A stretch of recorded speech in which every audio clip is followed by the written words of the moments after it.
தாய் தமிழ் உறவுகளுக்கு வணக்கம். ஜோசியர் கூறியதால் ஆடி அமாவாசை அன்று மருத்துவமனையில் போய் படுத்துக்கொண்ட தலைவர் என்ற தலைப்பில் இந்த காணொளியை காண்கிறோம். ஜோசியர் கூறியதால் ஆடி அமாவாசை அன்று மருத்துவமனையில் போய் படுத்துக்கொண்ட தலைவர் என்ற தலைப்பில் இந்த காணொளியை நாம் காண்கிறோம். பகுத்தறிவு பகலவன் பாதையில் தங்களுடைய கட்சி செல்கிறது. தாங்கள் மூட நம்பிக்கையை மேல் நம்பிக்கை கிடையாது, நாங்கள் கடவுள் நம்பிக்கையற்றவர்கள் என்று சொல்லிக்கொண்டு மூட நம்பிக்கையின் பாதையில் ஜோசியர் சொல்படி நடக்கின்ற தலைவர்கள் இன்றைக்கும் தமிழகத்தில் இருக்கத்தான் செய்கிறார்கள். ஒரு பிரபல தலைவர் ஆடி அமாவாசை என்று நீங்கள் வீட்டில் இருக்கக்கூடாது அப்படின்னு சொன்னதால் அந்த ஜோசியர் பேச்சை கேட்டு ஒரு தலைவர் மருத்துவமனையில் போய் படுத்துட்டாப்புல. அந்த தலைவர் வேறு யாரும் இல்லை, மு.க. ஸ்டாலின்.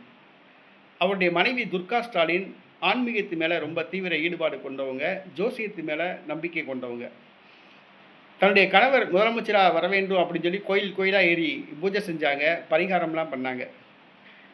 இப்போ தன்னுடைய மகன் இளவரசர் உதயநிதியை முடிசூட்டுவதற்கு அனைத்து ஏற்பாடுகளும் பண்ணுறாங்க.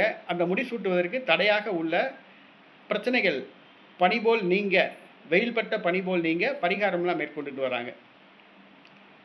அவங்க ஆஸ்தான ஜோசியர் ஒருத்தர் சொல்லியிருக்காப்லையா, என்னன்னா மு.க. ஸ்டாலின் வருகிற ஆடி அமாவாசை என்று வீட்டில் இருக்கக்கூடாது அப்படின்னு சொன்னாப்லையா.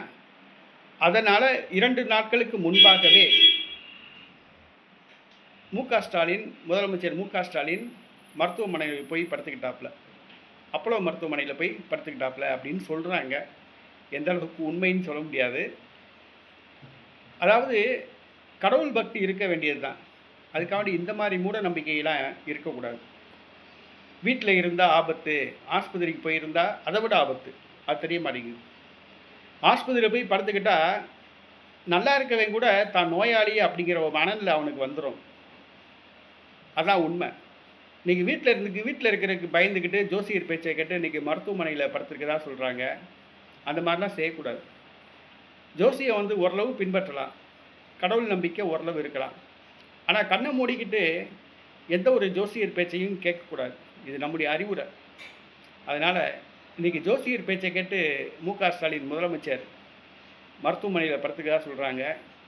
ஆனால் வெளியில் பாருங்கள், நாங்கள் பகுத்தறிவு பகலவன், தந்தை பெரியார் பாதையில் வந்தவங்க, அண்ணாதுரை பாதையில் வந்தவங்க, கருணாநிதி பாதையில் வந்தவங்க, கடவுள் நம்பிக்கை அற்றவர்கள் அப்படின்னு சொல்லுவாங்க.